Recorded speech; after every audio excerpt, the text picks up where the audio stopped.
If you care about real history, you know, the kind that actually kept people alive rather than entertained emperors or padded textbooks, then this episode matters. Before we begin, subscribe to Atten Recounts right now, because this channel exists to preserve the knowledge that was quietly erased, sanitized or dismissed, despite the fact that it once meant the difference between life and death. What I'm about to walk you through isn't conspiracy theory or romantic survival fantasy. It's documented practical knowledge that entire civilizations relied on, then somehow allowed to fade from common memory. Stay with me for the next minute, because once you see the pattern, you'll never look at progress the same way again. History likes to present survival as accidental, as if people merely stumbled forward until modern systems rescued them. That is deeply misleading. For most of human existence, survival depended on systems that worked without electricity, without supply chains, without central authority. These systems were not primitive. They were optimized through centuries of trial, failure, and refinement. What was hidden from us was not their existence, but their effectiveness. And once you understand why these things disappeared, you'll also understand why relearning them matters now. The first life-saving thing they hid from us was how to preserve food indefinitely without machines.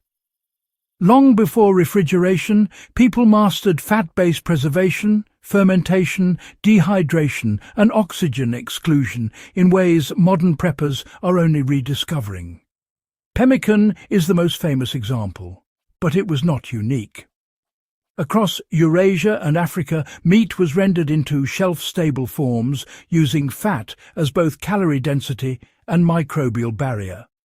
Properly made, these foods lasted years, not weeks. The practical application today is straightforward. Learning controlled dehydration, fat sealing and fermentation gives you food security without relying on freezers or power. In a prolonged outage, this knowledge outperforms any canned food stockpile that eventually expires. The second thing hidden from us was how people navigated precisely without instruments. Before compasses were widespread and long before GPS, sailors, traders and nomads used the sun, stars, prevailing winds, wave patterns and even bird behavior to travel reliably.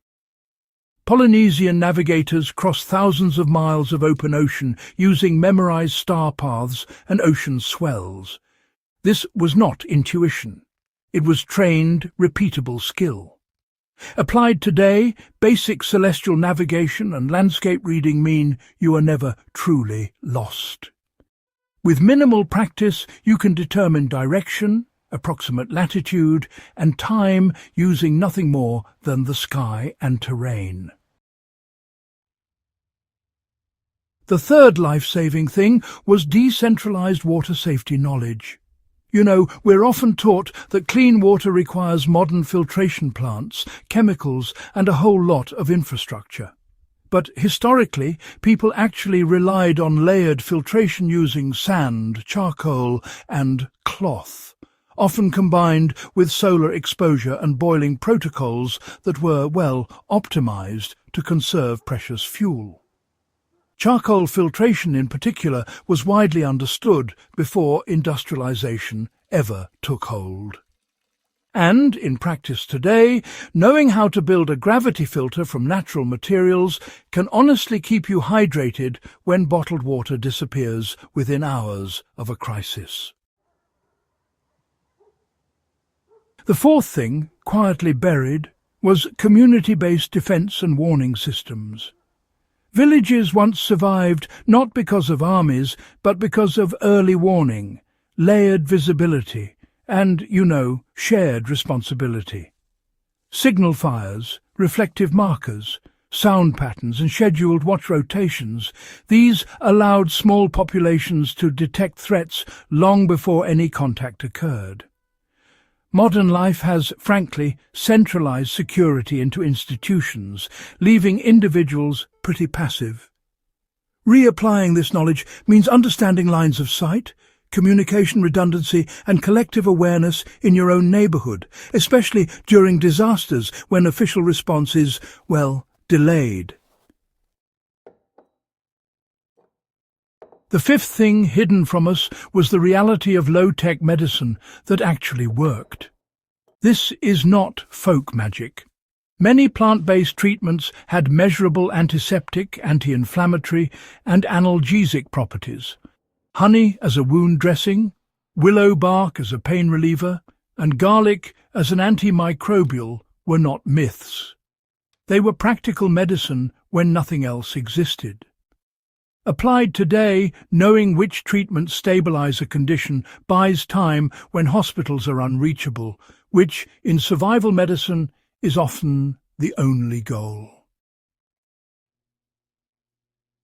The sixth thing was energy independence at the household level. Before centralized grids, people used wind, water, gravity, and stored mechanical energy in ways that required no constant fuel input. Water wheels, treadle systems, and counterweight mechanisms powered grinding, pumping, and lifting. These systems were resilient because they were simple. Modern application doesn't require rebuilding a medieval mill, but understanding mechanical advantage, gravity storage, and manual redundancy ensures essential tasks remain possible when power fails. The seventh and most important thing they hid from us was how psychologically prepared people once were for disruption. Modern society conditions us to expect continuity. Historically, people expected failure and planned accordingly. Food shortages, weather disasters, and conflict were anticipated, not shocking. This mindset produced redundancy, patience, and adaptability. Applying this today means training yourself to think in systems, not conveniences. You plan not because you fear collapse, but because history shows stability is temporary. None of this knowledge disappeared because it stopped working. It disappeared because centralized systems made people dependent, and dependent populations are easier to manage. Recovering these skills is not about rejecting modern life. It's about restoring balance between convenience and capability. If this kind of grounded, serious historical analysis matters to you, subscribe to Atten Recounts, share this episode with someone who values real knowledge, and stay with us. History is not just something to remember. It's something to use.